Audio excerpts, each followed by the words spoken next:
Avec la sortie imminente du film Super Mario Galaxy, j'ai récemment revu le tout premier film Super Mario Bros. Et cela m'a rappelé que Bowser est vraiment un excellent méchant, irrémédiablement maléfique. Il est tellement drôle et divertissant qu'on en oublie à quel point il est horrible. Descendez le prisonnier! Et j'ai vraiment aimé ça.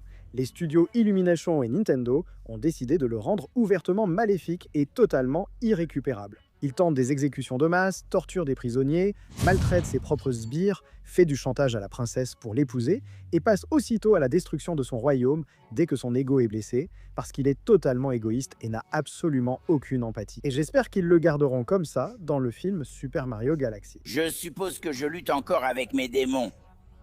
Ce qui est intéressant, c'est que les films d'animation ont en fait passé des années à s'éloigner complètement de ce genre de méchants. Les studios ont longtemps préféré des méchants sympathiques, des méchants surprises ou des histoires sans réel méchant central. Mais revoir Bowser m'a rappelé à quel point les méchants vraiment irrécupérables sont importants. On parle de méchants qui ne se réforment jamais, qui n'apprennent jamais de leurs erreurs et qui n'ont jamais droit à un arc de rédemption.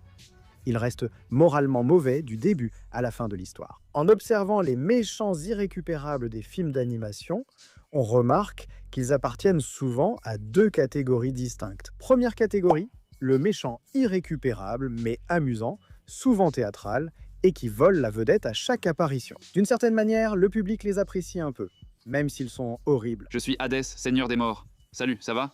C'est souvent parce qu'ils sont drôles ou charismatiques. Bowser en est un excellent exemple.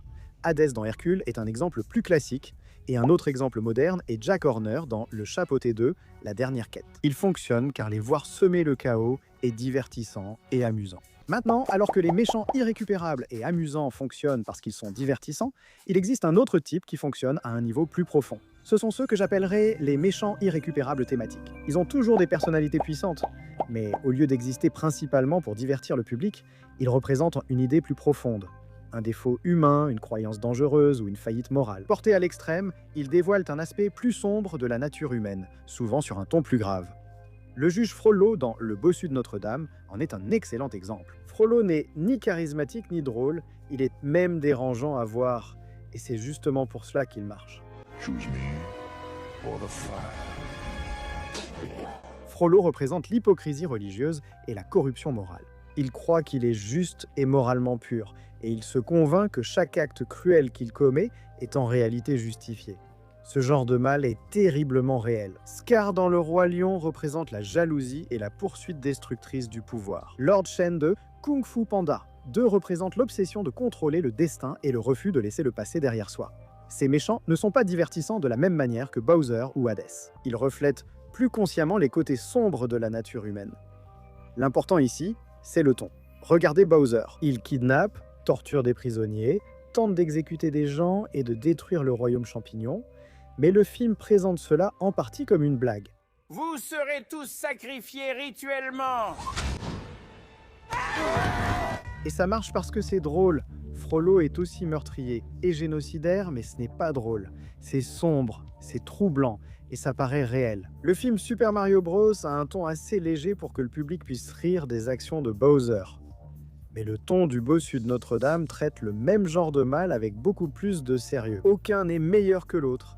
Mais cette différence de ton change complètement la façon dont nous percevons le méchant. Et pendant longtemps, ces deux archétypes de méchants irrécupérables étaient simplement la norme dans le cinéma d'animation. À un moment, cela a changé, et le méchant irrécupérable a été remplacé. Je pense que la plupart s'accorderaient à dire que cela a commencé avec Pixar. Quand Pixar est arrivé dans les années 90, il a abordé la narration différemment.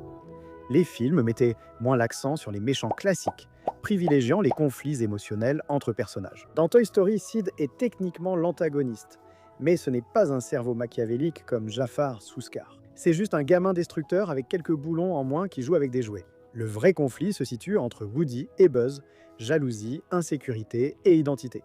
Il existe quelques exceptions chez Pixar, mais beaucoup de leurs films n'ont pas vraiment de méchant central. Le Monde de Nemo parle d'un père qui apprend à lâcher prise. Vice versa traite de la développement émotionnel et Alerte Rouge aborde le traumatisme générationnel. Au lieu que les méchants représentent le mal absolu, ils incarnèrent des blessures émotionnelles et ce style de narration est devenu extrêmement influent. Avec la domination de Pixar dans l'animation, D'autres studios ont adopté des approches similaires. Les méchants sont désormais des rivaux incompris, des figures tragiques ou des obstacles que les héros doivent simplement comprendre. Certains films, en fait beaucoup de films récemment, ont carrément choisi de ne pas avoir de méchants du tout. En voyant la catalogue de Pixar, on dirait qu'ils ne cherchent même plus à créer de vrais méchants. Et beaucoup diraient que la dernière grande méchante des films d'animation Disney était Mère Gothel dans Réponse, qui était irrécupérable. Mère Gothel enlève un bébé, l'enferme dans une tour pendant 18 ans et ne la considère jamais comme une personne. La traitant comme un simple sérum de jouvence ambulant et chantant, elle est une représentation claire et très sombre de la manipulation, du gaslighting et de l'abus narcissique. Tout ce que j'ai fait, c'était pour te protéger. Pas d'histoire tragique, pas de point faible, juste un certain type de mal poussé à son paroxysme, logique et sordide.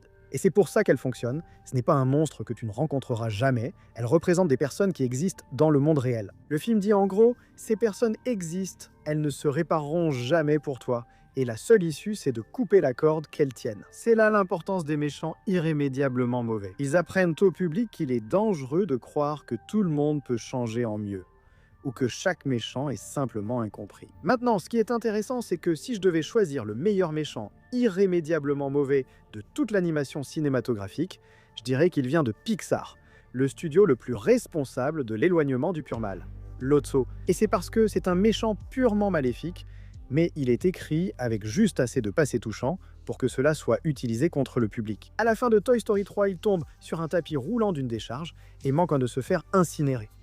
Jusqu'à ce moment-là, Lotso a été un dictateur avide de pouvoir. Malgré tout, Woody tente de le sauver du compacteur à ordures. Woody lui dit « On est tous ensemble dans cette galère » et on croit que c'est le moment où Lotso va enfin accepter l'amitié, aider Woody et les jouets à s'échapper du four, puis vivre heureux avec eux. Merci, shérif. On est tous ensemble dans cette galère. Mais au lieu de cela, lorsqu'il peut sauver Woody et les autres jouets, il choisit de ne pas appuyer sur le bouton. Appuie dessus. Où est ton gamin maintenant, shérif? Mais ce qui rend cela si marquant, c'est que Lotso ne gagne rien à ne pas appuyer sur le bouton. Ça ne l'aide en rien d'aucune façon. Tu vois, No, tu connais le mème du dilemme du tramway? Eh bien, c'était le dilemme du tramway de Lotso. Il choisit simplement de ne pas le faire parce qu'il est sadique et cruel. Juste pour le plaisir du jeu, laissant aux enfants une très bonne leçon. Tu ne peux pas faire confiance à tout le monde. Certaines personnes, même lorsqu'on leur donne la plus simple des occasions, choisissent de ne pas se racheter, simplement par pure cruauté et méchanceté. Il peut y avoir une raison à leur comportement, mais on ne peut pas les changer. Si tu n'es pas vigilant, elles s'en prendront à toi. C'est justement pour ça que je pense que Lotso est l'un des meilleurs méchants animés, parce que le film prépare tellement bien sa rédemption, à tel point que tu penses vraiment sur le moment qu'il va appuyer sur ce bouton, et quand il ne le fait pas, tu as vraiment l'impression d'être poignardé dans le dos, c'est une leçon dérangeante. Je trouve que cela marche particulièrement bien, même comparé aux méchants Disney classiques. Le public n'a jamais eu l'impression que Frollo, Jafar, le docteur Facilier ou Ursula allaient changer pour le mieux, parce qu'il n'y avait aucune sympathie pour eux. Ils manipulaient les personnages, jamais le public, contrairement à Lotso. C'est à la fois un méchant touchant et un twist vilain. Les deux archétypes vers lesquels les studios ont voulu se tourner. Mais ils restent irrécupérables. Et je pense que la raison pour laquelle on ne voit plus beaucoup de méchants comme ça, c'est parce qu'ils mettent les gens mal à l'aise. Et pas seulement parce qu'ils sont cruels. Ils mettent les gens mal à l'aise car ils forcent les histoires à admettre une chose que la narration moderne évite de plus en plus. Certaines personnes sont tout simplement mauvaises. Les studios acceptaient cela autrefois car ils savaient que les enfants étaient déjà conscients des choses effrayantes du monde. Les contes de fées ou les films leur offrent simplement un moyen sûr de gérer ces peurs à travers des symboles comme les dragons ou les sorcières, les tyrans ou les monstres. Cependant, une pensée moderne a commencé à remettre ce modèle en question. Certains estiment que personnifier le mal en un unique méchant simplifie trop le comportement humain. C'est irresponsable car dans la réalité, les gens ne sont pas purement mauvais, mais influencés par des traumatismes, l'insécurité ou des systèmes défaillants. Ainsi, la narration moderne a commencé à se tourner vers des conflits ancrés dans les relations, les émotions et les malentendus, au lieu d'antagonistes clairement maléfiques. La narration moderne fonctionne de plus en plus selon un cadre axé sur l'empathie. Au lieu de se demander comment vaincre ce méchant, la question devient qu'est-il arrivé à cette personne ?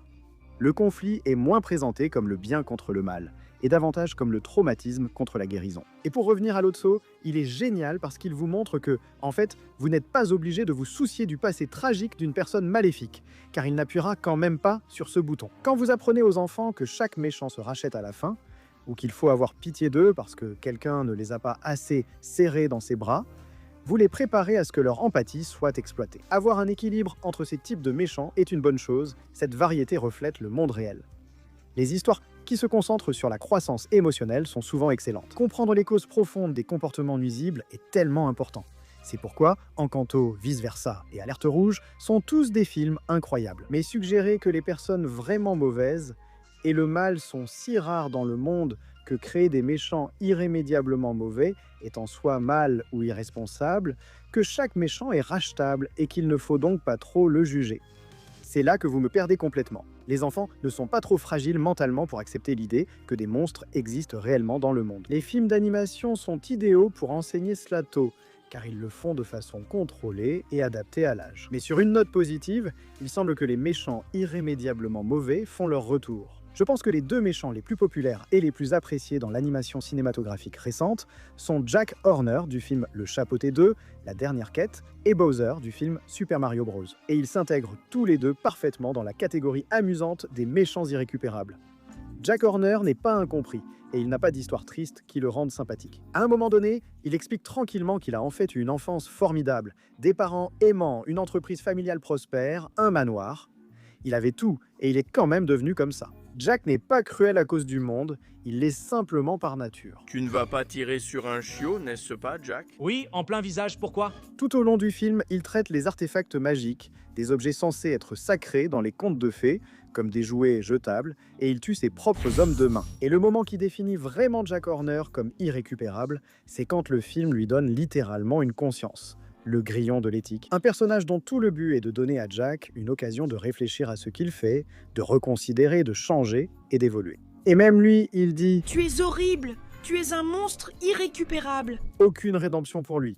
Même le visage adorable de Perito ne l'atteint pas. Le film se moque du refus d'évoluer de Jack.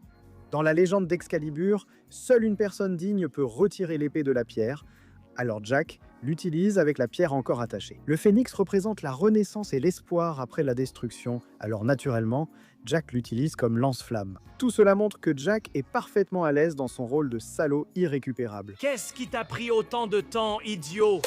Et c'est ce qui fait de lui un méchant amusant. Tout comme Bowser, cette version de Bowser n'est pas celle qui suscite parfois de la sympathie dans les jeux. La version du film est vraiment dérangée. Tout son plan commence parce qu'il veut épouser Peach, une femme qui le déteste clairement. Et sa solution, c'est essentiellement « parfait ». Je vais menacer de détruire tout ce qu'elle aime jusqu'à ce qu'elle dise « oui ». Il brûle vif un soldat simplement pour avoir demandé ce qui arriverait si Peach refusait. Il torture Toad devant elle pour obtenir la réponse qu'il veut, et il prévoit de jeter des centaines de prisonniers dans la lave comme cadeau de mariage. Mais Bowser est hilarant, il est théâtral, il est assez peu sûr de lui pour s'asseoir à un piano à queue dans son château maléfique et écrire des ballades d'amour émouvantes. C'est le personnage le plus amusant et même attachant, tout en restant un salaud irrécupérable. Il est divertissant et le public l'adore, mais le film ne fait jamais semblant de dire qu'il est simplement incompris. Et c'est aussi pourquoi le prochain film va être intéressant, parce que le film Super Mario Galaxy va introduire Bowser Jr. Dans les jeux, Bowser Jr. est l'une des seules choses qui humanisent parfois Bowser. Il tient vraiment à son fils. Parfois, cette relation le force même à coopérer temporairement avec Mario.